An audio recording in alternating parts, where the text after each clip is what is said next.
Hello everybody, welcome back. My name's Chris, and this is another Krispy Dreemz YouTube video.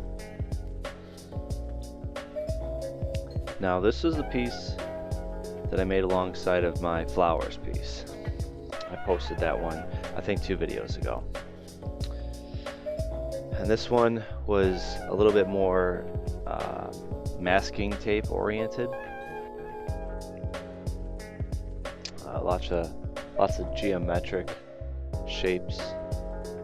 I was talking to somebody about this piece yesterday,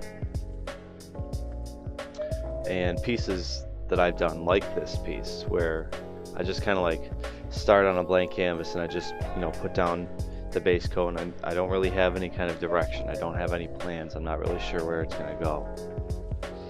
And a painting at that point just becomes a series of good decisions.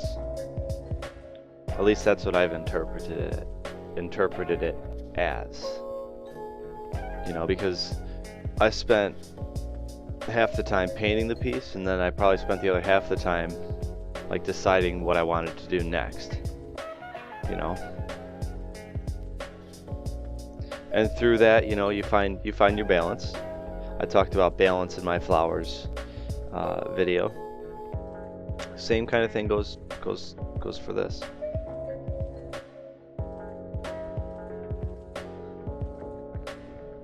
I think at this point this painting is probably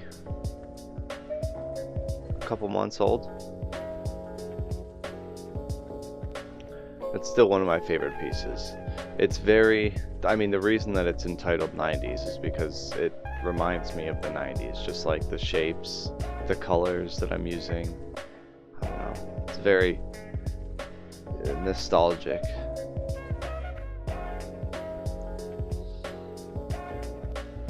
I've done a couple of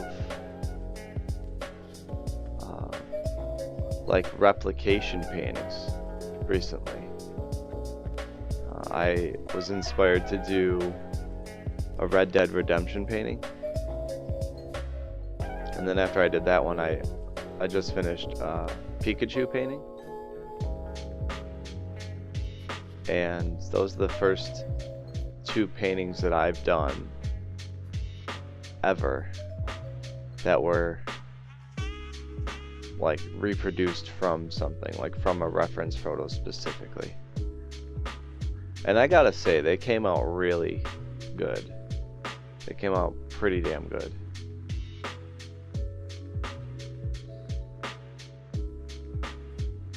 And it's got me on this, like, I'm kind of hooked.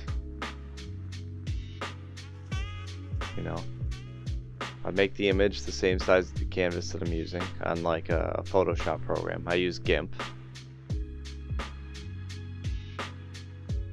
And then I lay the grid down in the program. I lay a grid on top of the picture, so that it's all like sectioned out. On the last 2 I did like 2 by 2 inches. I guess depending on the amount of detail in the picture that you're trying to replicate, you might have to make your grids smaller. Maybe a 1 inch by 1 inch, or ½ inch by ½ inch, whatever. But that's what I did. I put the grid onto the canvas, and then I just drew each little box basically.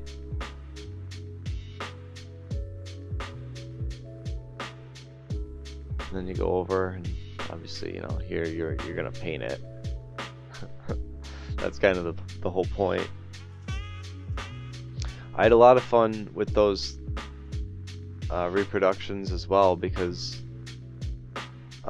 there was an element of like color mixing that I hadn't really had to apply yet, I guess. I had to mix colors and try and match the colors to what I was replicating, and that provided like a whole new challenge. In the Red Dead Redemption one, I ended up painting part of the guy's skin, but after I was done with it, I was like, it was just too gray. just, I don't know. So I let it rest, and the next day, and for the rest of that painting, I went back and I mixed all the colors that I needed out of just red, yellow, blue, black, and white. And that part of it was a lot of fun too. And that's a useful skill that I've seen a lot of like artists on YouTube recommend, is like learning how to make colors from the primary colors. And I know, you know, red, blue, and yellow aren't technically the primary colors, right? Technically it's cyan, magenta, and yellow. But I was at Michael's the other day and I could not find cyan paint. I could not find cyan paint anywhere. Not even in like the higher priced stuff. Maybe I wasn't looking hard enough, but I swear I checked all the blues.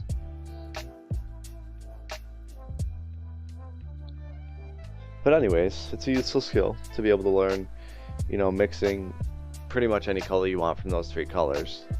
I think a lot of variables come into play when you start mixing colors with the like predetermined color tubes. You know what I mean? Like the,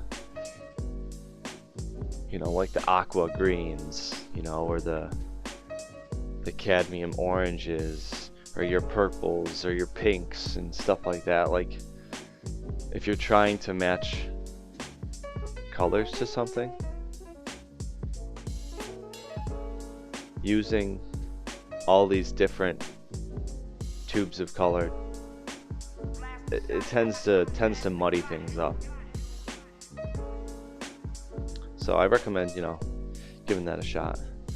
And bam, back to this painting. Check this bad boy out. Same kind of tactic I deployed in the flowers painting. You know, I spritzed down the splotches of white paint there, and I blew really hard on them to make that explosion type effect. This was my first endeavor with bubble wrap too. I think my dad gave it to me, right? It's like this little tiny cardboard box, probably 5 inches. Yeah, it's like a 5x5 box, and it's like maybe 1.5 feet tall. It's just like stuffed with bubble wrap. So I gave it a shot on this, and I like how the texture ended up playing out.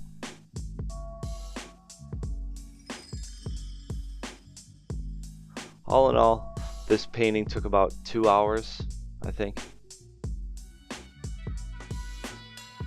Like I said though, I spent a lot of time thinking about what I was gonna do on it next. You know, rather than time spent painting it. Like, obviously I'm not gonna record myself thinking about what I'm gonna do on it, but it's fun. It's a good exercise. It's healthy. And I'm incorporating a couple of artistic styles in this. Specifically, I think his name's John Beckley. He's got a YouTube channel. I watch him. His masking tape use helped inspire this. And also Michael Wang. Or no, not Michael Wang. Michael Lang. Michael Lang with an L. His use of shapes and his shading and how he like lays shapes on top of one another, and I don't know.